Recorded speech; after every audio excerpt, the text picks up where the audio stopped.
জয়গুরু। সনাতন ধর্ম কি এ নিয়ে জানার বা কৌতূহলের যেন শেষ নেই মানুষের। কিন্তু সনাতন ধর্মকে আমরা যতটা পাই, সনাতন মানে হচ্ছে সদাই নূতন, যা সদা সর্বদা নূতন হয়েই আমাদের কাছে ধরা দেয়, অথচ সেই আদি থেকেই আছে সেই সনাতন, অর্থাৎ আদি এবং প্রাচীনতম। যদি অ্যানসিয়েন্ট বলি তাহলে অ্যানসিয়েন্ট রিলিজিয়ান বা ধর্ম, এটাই। কারণ মানুষের জীবন যখন থেকে স্টার্ট হয়েছে, তো তখন থেকেই তো এই ধর্ম স্টার্ট। মানুষের জীবন যখন আমরা যে ইতিহাস থেকে যা পাই, একদম প্রথম দিকে কেমন একটা বন্য স্তরের মধ্যে ছিল, তখনও তার মধ্যে বাঁচারাকুতি ছিল, তো তখন একটা রীতি ছিল জীবনযাপনের, তো সেই রকম সেটাই তখন ধর্ম ছিল।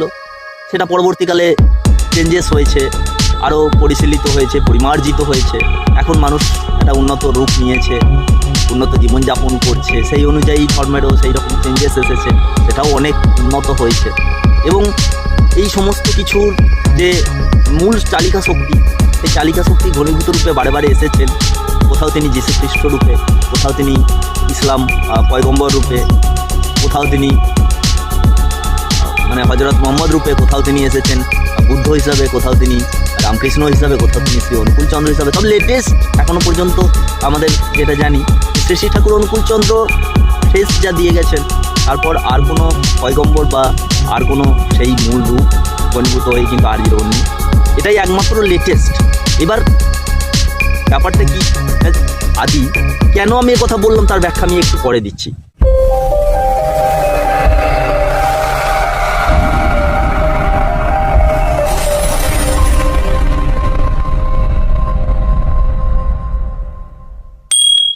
হিন্দু ধর্ম, মুসলিম ধর্ম, খ্রিস্টান ধর্ম, বৌদ্ধ ধর্ম ইত্যাদি ধর্ম তো প্রচুর আছে, ধর্ম কোনোটাই প্রচুর নেই। ধর্ম একই কথাকে তারা বারে বারে বলেছেন, নতুনভাবে নতুন রূপে দিয়ে গেছেন, একই কথা তলিয়ে দেখলে বুঝতে পারবেন। আমি শাস্ত্রজ্ঞ নই, আমি অত শাস্ত্রতত্ত্ব জানি না, সহজভাবে সহজ আলোকে যেটুকু বুঝি সেটাই আমার মনে হয় সব থেকে বেস্ট। কারণ জীবনের আকুতিটা, বাঁচার আকুতি, বর্ধন পাওয়ার আকুতি তো সবার মধ্যে আছে। বেড়ে ওঠা, আমি বাঁচবো, আমি থাকবো, আমি বেড়ে উঠবো, আমি সুন্দর জীবনযাপন করবো, এই আকুতিটা কার মধ্যে নেই বলুন তো? তাহলে তার মধ্যে ধর্মবাসনা আছে, কারণ এটাই তো ধারণ করে আছে। এই আকুতিটাই তো আমাদের সব কিছুকে ধারণ করে রয়েছে এবং এটাই আমাদের বাড়িয়ে নিয়ে চলেছে, তাই না? তাহলে এটাই ধর্ম। হ্যাঁ, এইবার উন্নত যে জীবন চলনা, উন্নত পথটা, আমরা যেহেতু মানুষ, আমাদের মধ্যে যেমন সৎ গুণাবলী আছে, তেমনি আপনারাও জানেন তার উল্টো দিকের গুণাবলীগুলোও প্রচুর আছে।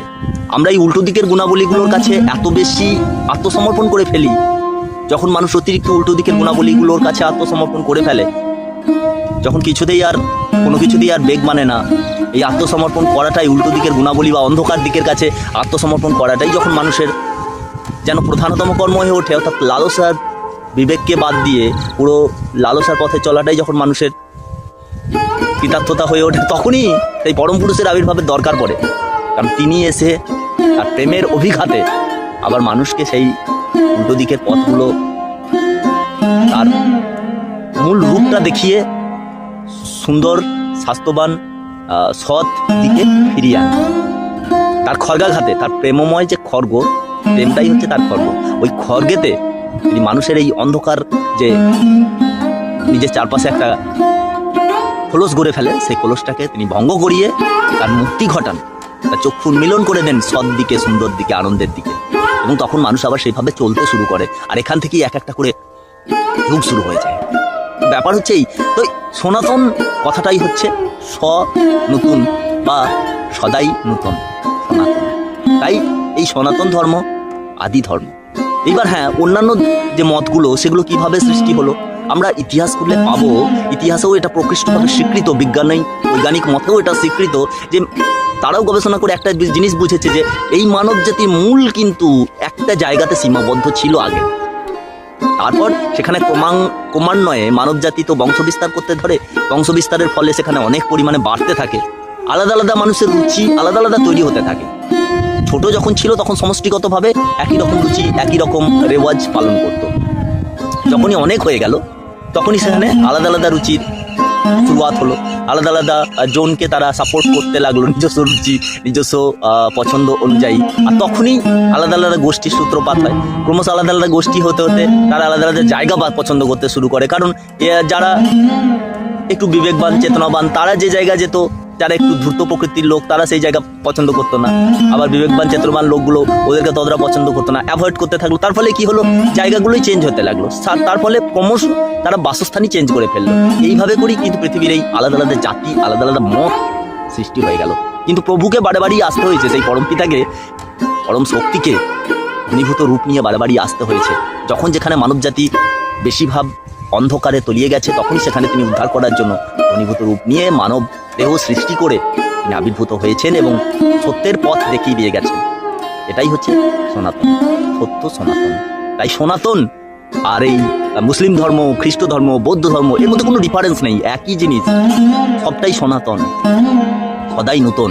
একে যদি ঠিক মতো, এতে যে পরবর্তীকালে এতে যে বিভ্রান্তিগুলো সৃষ্টি হয়, এগুলো বিভিন্ন অকর্মণ্য মানুষের ফল। শাস্ত্র কম বোঝা, শাস্ত্রকে ভালো মতো না জানা, ঠিক আছে, অথবা সেই বই পড়ে বই হয়ে যাওয়ার মতো মানুষগুলো যারা থাকে, তাদের বুদ্ধির পরিণতি হচ্ছে এই বিভেদ। এখনো আমরা দেখতে পাই যে কোনো ধর্মের মধ্যে কিছু ধর্মের উগ্রকারী ধর্মগুরু আছে, উগ্র টাইপের লোকজন আছে, যারা অপর মতের মানুষগুলোকে ওপর অত্যাচার করো, মারো, ধরো, তাতে নাকি তোমাদের স্বর্গে বাস হবে, অনেক উচ্চস্তরে মানে পয়গম্বরের কাছাকাছি যাবে, ইত্যাদি ইত্যাদি অনেক সব মত দেখতে পাই। এগুলো সবই বিভ্রান্ত মতের সৃষ্টি এবং বিভ্রান্ত পথের মেঘদার এরা। আর এরাই অন্ধকারের খুঁট সমষ্টি, এগুলোকে অ্যাভয়েড করাই ভালো সব থেকে। তো আমরা সনাতন ধর্ম নিয়ে যারা চলতে চাই, সনাতন মানে আমি এই বলছি না যে আপনার নিজের মতকে আপনি বিসর্জন দিয়ে এই হিন্দু ধর্মটাই সনাতন আর আপনার ধর্মটা সনাতন। সনাতনের মধ্যে কিন্তু সব আছে, কারণ সনাতনের মধ্যে সত্য আছে, আর সত্যটাই প্রধান। সত্যটা কি? মানুষের বেঁচে থাকার আকুতি, উন্নতি করার আকুতি, উন্নত জীবনযাপনের আকুতি, এটাই ধর্ম, এটাই সত্য, এটাই চিরন্তন সত্য, তাই না? একটা মানুষ মরার আগেও সে কিন্তু ভয়ে শিউরে ওঠে পরিণতি চিন্তা করে।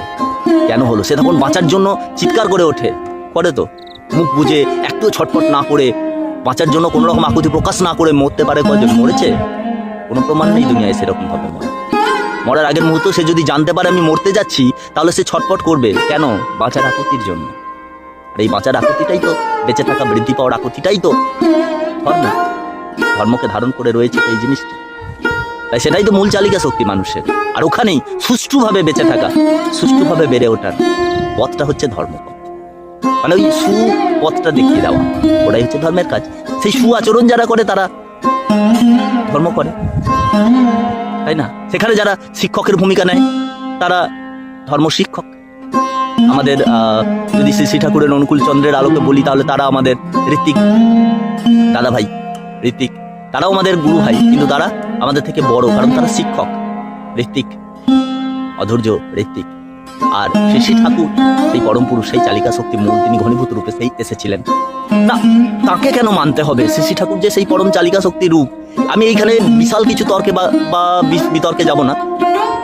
শ্রী ঠাকুরের বর্তমান বেঁচে থাকার সময়ও তার কোষ্ঠী বিচার বেশ কয়েকবার হয়েছে এবং বেশ গুণীজ্ঞানী লোকেই তার কোষ্ঠী বিচার করেছে, যারা এই ব্যাপারে তৎকালীন সময়ে অনেক বেশি নাম ডাক, অনেক বেশি উন্নত ছিলেন, তারাই করেছেন এবং করে দেখেছেন। শ্রী ঠাকুরের কোষ্ঠী বিচার করে শেষ পর্যন্ত তাতে শ্রীরামকৃষ্ণকে পাওয়া যায়।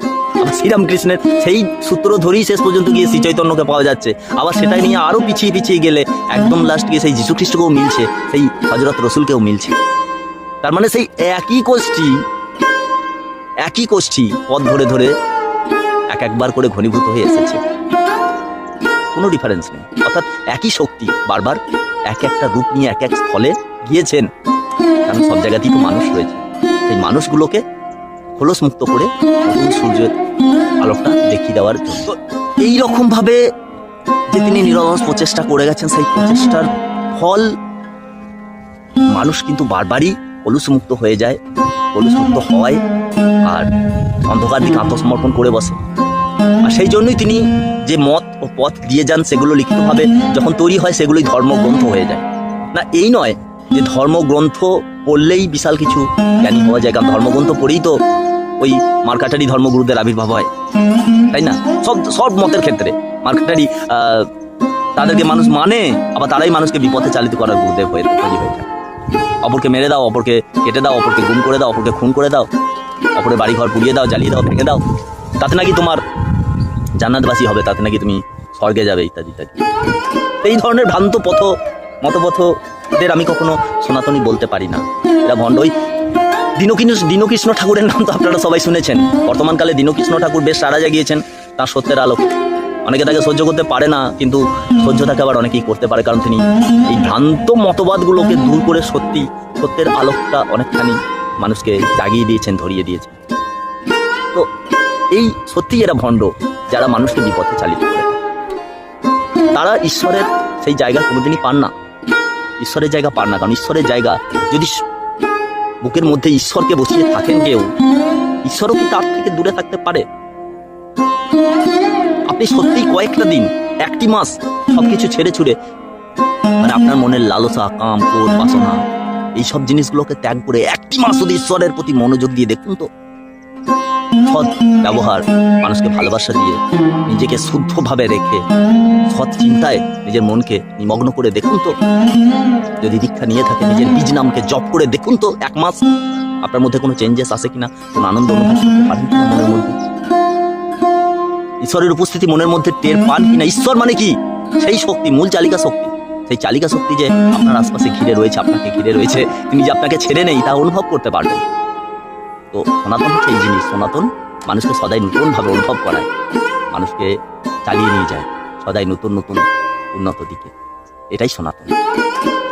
ভালো থাকবেন, আপনাদের বৌদ্ধিক চিন্তা, মানসিক উন্নয়ন এবং জীবনশৈলীর আরও উন্নতই কামনা করে আজকের ভিডিও এখানে শেষ করলাম।